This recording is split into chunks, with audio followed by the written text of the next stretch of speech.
So, David, you noticed some similarities then between Windows Vista and Apple's operating system OS X? Oh, well, it kind of like hits you between the eyes. I don't mean to imply that Vista is nothing but copies from Apple, but there are some certain similarities that are unmistakable. All right, so walk us through some of them here. Well, for example, if you click the Start menu, you get the redesigned Start menu with a search box at the bottom, and anything you type into that box, Vista instantly finds every program, document, email, address book entry from your entire computer in 1 second. Extremely useful. Pretty handy.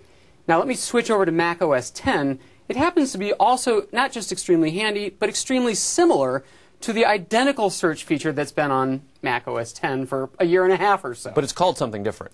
Well, yeah, and also I should say it's not identical. Apple's is in the upper right corner.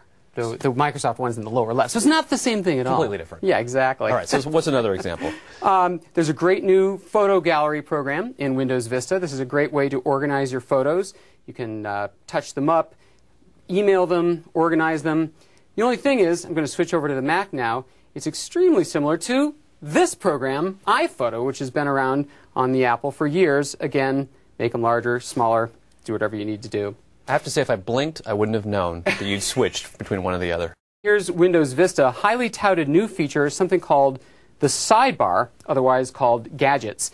These are individual, single-purpose, dedicated little programs, one for the weather report, one for your stock portfolio, one for notes, so on. Very useful, not bloated, not complicated to use, but also highly similar to the same thing on the Mac. Of course, these are called widgets, not gadgets. So you can see they're really not exactly the same thing. The same but different. Exactly. And I'm not saying, by the way, that Apple doesn't also steal from Microsoft on occasion. They do. And does it really matter? No, it doesn't. Because what happens is both operating systems get better. And these definitely are improvements to Vista. So can the question be answered, who is copying who, or who was first in something? It's very tricky because you'll find people who even point out that these things came before Mac OS X. They were a shareware program that you could use on the Mac that did the same sort of thing. So who really began the idea? Hard to say. But what you can say is who identified it first as a worthy addition. And I have to say Apple is leading the race on that one.